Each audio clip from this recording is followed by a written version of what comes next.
Isu dalam strategi itu ada yang namanya penelitian. Ya.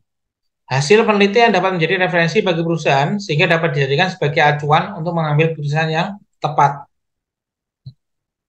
Contohnya seperti penelitian tentang PIMS, Profit Impact of Market Strategy, ya, yang menggunakan 100 data dari 3.000 organisasi terkait menggunakan ROI atau Return of Investment yang tinggi, diantaranya memberikan dampak pada keputusan manajemen operasional, ya, yaitu kualitas produk tinggi relatif terhadap persaingan, penggunaan kapasitas yang tinggi, efisiensi operasi tinggi, intensitas investasi rendah, biaya langsung per unit yang rendah. Penelitian yang lain adalah gabungan 248 bisnis yang diminta mengevaluasi 32 kategori untuk mendapatkan keunggulan kompetitif yang terus-menerus. Ya. Maka 28% kategori yang terpilih adalah manajemen operasional. Jadi kita harus selalu melakukan penelitian-penelitian. Ya. Yang namanya penelitian itu berfungsi untuk melihat ya, mana yang kurang dan mana yang harus diperbaiki. Berikutnya adalah prekondisi untuk implementasi strategi. Ya. Manajer operasional harus memahami bahwa perusahaan beroperasi dalam sistem yang terbuka, ya, sehingga terdapat banyak faktor yang dapat mempengaruhi perkembangan strategi dan juga implementasinya. Oleh karena itu, maka ada beberapa kondisi sebelumnya yang perlu dianalisis, diantaranya adalah kekuatan dan kelemahan dari para pesaing yang sudah ada maupun pendatang baru, barang substitusi, perjanjian dengan para supplier maupun distributor. Ya. Yang kedua adalah berbagai masalah lingkungan, teknologi, peraturan, ekonomi, politik, sosial yang sekarang berlangsung maupun yang akan datang. Yang ketiga adalah PLC atau Product Life Cycle atau daur hidup produk yang mungkin akan menjadi batasan strategi operasi. Yang keempat adalah info yang tersedia dalam perusahaan maupun dalam manajemen operasional. Yang kelima adalah koordinasi strategi manajemen operasional dengan strategi fungsional lainnya. Jadi ini lebih ke melihat prosesnya, ya, lalu diperbaiki ketika ada hal yang berubah. Berikutnya adalah dinamika. Ya. Adanya berbagai perubahan dalam organisasi akan menyebabkan strategi menjadi dinamis. Ya. Perubahan tersebut bisa terjadi di berbagai wilayah termasuk sumber daya manusia, keuangan, teknologi, siklus hidup, produk. Nah, jadi tentunya ketika kita melakukan sebuah operasional, maka kita tahu bahwasanya akan selalu ada yang namanya perubahan. Nah, dan perubahan itu pun kita harus bisa menyesuaikannya. Contoh yang sering terjadi adalah pada produk yang bergeser dari fase pertumbuhan menjadi fase dewasa. Nah, maka yang tadinya strategi desain produk yang merupakan hal penting menjadi standarisasi. Demikian pula yang sebelumnya berusaha meningkatkan kapasitas, maka kapasitas menjadi sudah optimum. Jadi adanya fase-fase perubahan itu pun perlu dilakukan perubahan-perubahan tertentu. Dengan singkat kata, maka strategi yang ditetapkan akan dinamis menyesuaikan dengan kondisi yang dihadapi oleh perusahaan. Ya.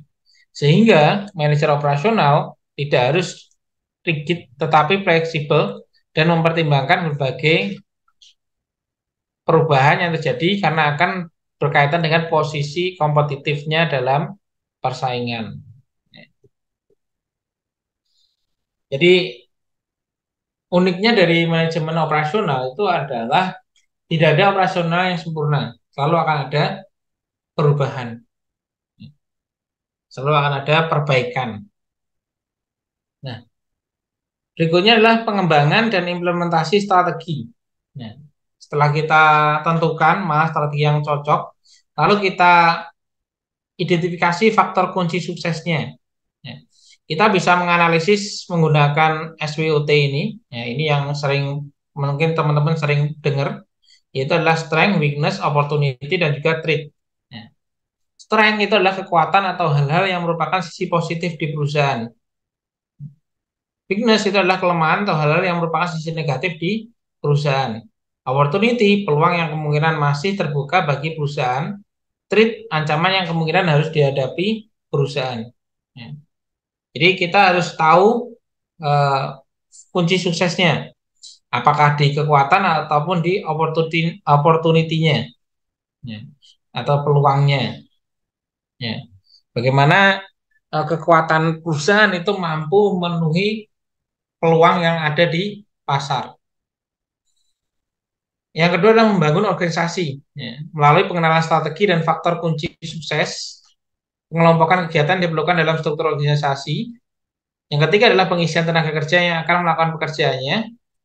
Yang keempat adalah koordinasi dengan bawahan untuk menyusun rencana anggaran dan program yang sesuai dengan strategi agar misi tercapai. Ya. Jadi setelah dari sisi manajemen itu melakukan analisis menggunakan SWOT, maka perlu diturunkan ke bawahannya. Nah, jadi yang namanya perusahaan itu tentunya kita tidak bisa bekerja sendiri, pasti punya bawahan. Ya. Dan ketika dari rapat lalu turun ke bawahan itu perlu yang namanya penyesuaian bahasa, ya, karena perbedaan posisi maupun perbedaan pengalaman itu pun juga perlu strategi khusus, ya, untuk menyampaikan agar apa yang diinginkan oleh manajemen itu mampu direalisasikan oleh pegawai yang ada di bawah. Yang ketiga adalah menyelaraskan manajemen operasional, ya, dengan kegiatan lainnya. Keberhasilan strategi manajemen operasional sangat tergantung pada keterpaduan dengan bagian lain seperti fungsi pemasaran, keuangan, sistem informasi, dan juga sumber daya manusia. Contohnya adalah pada penetapan jadwal penerbangan yang sangat ditentukan oleh pola perjalanan penumpang yang gampang sekali berubah pada saat musim libur. Berbeda dengan hari biasa, sehingga dalam hal ini manajemen operasional bisa menggunakan fungsi pemasaran, oleh karena itu perubahan yang terjadi dalam proses operasional akan berdampak pada kegiatan dalam fungsi lainnya. Jadi ketika pesanan itu menjadi lebih banyak, maka perlu penyesuaian yang lain, ya kan? Dan kembali lagi, manajemen operasional itu tidak bisa bekerja sendiri, perlu adanya koordinasi dengan bidang lain, ya, atau dengan divisi lain, divisi pemasaran, keuangan, sistem informasi, dan sumber daya. Ya. Jadi ketika kita koordinasi dengan pemasaran, maka kita akan lebih mudah menentukan seberapa besar produksi yang akan dilakukan, ya. Sehingga apa? Sehingga akan mudah terserap oleh konsumen melalui divisi pemasaran.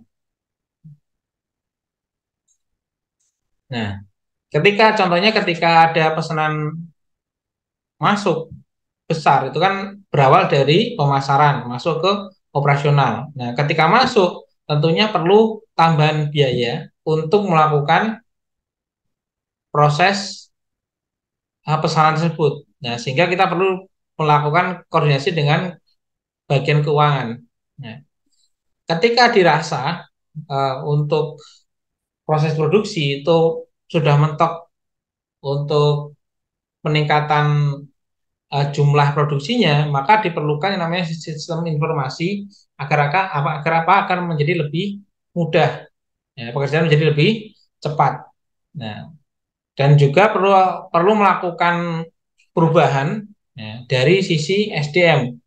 Karena apa? Contohnya ketika mesinnya itu baru, maka perlu training kepada karyawan yang mengoperasikan mesin tersebut. Nah, poinnya adalah kita harus mampu untuk berkoordinasi kepada divisi lain, ya, dengan divisi yang lain, ya. Itu teman-teman untuk strategi perusahaan di dalam pengembangan perusahaannya, ya, melalui divisi operasional, ya. Jadi melalui keunggulan kompetitif, ya, strategi yang memberikan peluang, ya, isu dan strategi operasional global, isu dalam strategi, serta pengembangan implementasi strategi. Jadi arahnya adalah ketika kita punya visi, punya tujuan yang jelas di dalam perusahaan, maka kita breakdown ke misi. Ya. Jadi hal apa yang mungkin kita lakukan untuk mewujudkan visi tersebut. Ya. Ketika kita sudah memikirkan, mengangan-angan, mempunyai cita-cita untuk mewujudkan visi tersebut, maka perlu yang namanya strategi, ya, untuk menjalankan cita-cita tersebut agar tercapai. Ya. Dan di dalam pengembangan dan implementasi strateginya, kita perlu menganalisa, ya, baik model strateginya, dilihat dari isu dan strateginya, serta pengembangan dan implementasi strateginya. Ya. Kita perlu tahu, ya, ketika kita sudah menentukan strategi apa yang dipakai, maka kita harus tahu kekuatan dan juga peluangnya dari proses strategi tersebut. Tetapi yang namanya strategi itu tidak akan selalu sempurna. Pasti akan ada kelemahan dan juga ancaman yang kemungkinan terjadi. Ya. Tetapi ketika kita menguatkan, ya, atau lebih memperbesar kekuatan dan juga kita melihat besarnya peluang, maka untuk kelemahan dan ancaman itu akan cenderung lebih bisa diatasi. Ya. Ketika kita sudah tahu kunci suksesnya, ketika kita yakin dengan strategi tersebut, maka kita perlu mendelegasikan kepada seluruh tim. Ya, kita bangun organisasi dengan melakukan koordinasi dengan atasan maupun bawahan. Bagaimana seluruh karyawan itu mampu melakukan tugasnya agar mencapai visi perusahaan. Jadi di dalam proses tersebut perlu adanya penyelarasan manajemen operasional dengan kegiatan yang lainnya. Ya.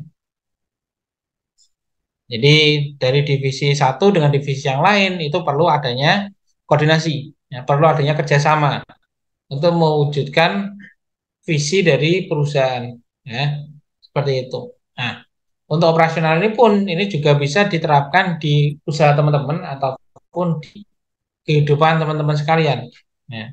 Kita harus punya cita-cita, ya. Cita-cita harus diangan-angan, terus setelah diangan-angan, lalu di breakdown ke strategi, lalu dilakukan eksekusi. Ya. Jadi istilahnya adalah ketika kita punya mimpi besar dan itu tidak diwujudkan, itu akan tetap menjadi sebuah mimpi. Tetapi ketika kita punya mimpi besar, lalu kita berusaha untuk mewujudkan, maka yakinlah bahwasanya suatu saat itu pasti akan terjadi. Yang penting adalah sabar dan konsisten. Nah, mungkin itu dulu teman-teman untuk materi kali ini. Ya. Semoga bermanfaat. Poinnya adalah ketika melakukan manajemen operasional, ya, atau perencanaan produksi, tentunya harus ada yang namanya koordinasi antar bagian ataupun antar teman. Lakukan komunikasi dengan baik sehingga hasilnya akan menjadi lebih baik. Ya. Itu saja dari saya. Terima kasih. Saya akhiri cukup sekian. Assalamualaikum warahmatullahi wabarakatuh. Selamat malam teman-teman sekalian.